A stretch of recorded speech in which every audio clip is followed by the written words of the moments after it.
Les colibris, c'est chacun d'entre nous. Vous êtes colibri comme je suis colibri et on n'a absolument aucune leçon à donner à personne. On est nous-mêmes pas très bons certains jours. Quand on fait nos activités, on se trompe dans les poubelles, on prend la voiture quand il ne faudrait pas, voilà. Partager nos richesses. Produire de l'énergie renouvelable en abondance. Fabriquer les objets de demain avec les déchets d'aujourd'hui. Nous savons faire tout cela. Peut-être pas encore aussi bien qu'il le faudrait, mais ce n'est qu'une question de temps et d'investissement.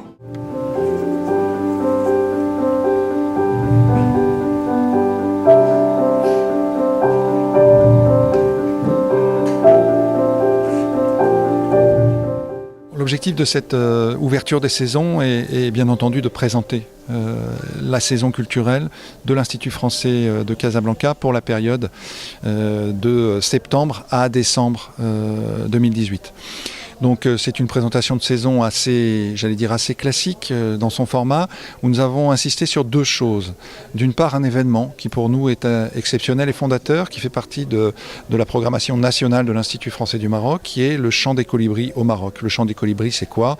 C'est un temps festif de mise en évidence de la nécessité pour chacun de s'investir au quotidien pour participer à la transformation de notre planète, pour inventer un monde meilleur dans cette planète, dans le respect de ses équilibres environnementaux et écologiques. Pour la première fois, donc, le mouvement des colibris viendra faire hors de France un événement Chant des colibris qui est à la fois un temps de rencontre avec des débats, des ateliers, des discussions, des conférences, un temps de présentation d'expériences et de partage d'expériences avec de nombreux acteurs associatifs et culturels de la société marocaine qui viendront montrer comment, par exemple, construire une éolienne avec un moteur d'imprimante, comment bien s'alimenter, comment faire de la permaculture dans son jardin ou comment apprendre à se déplacer en émettant le moins de gaz carbonique. Un jour, dit la légende,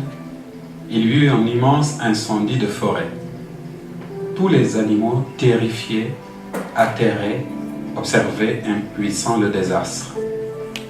Seul le petit colibri s'activait, allant chercher quelques gouttes avec son bec pour les jeter sur le feu.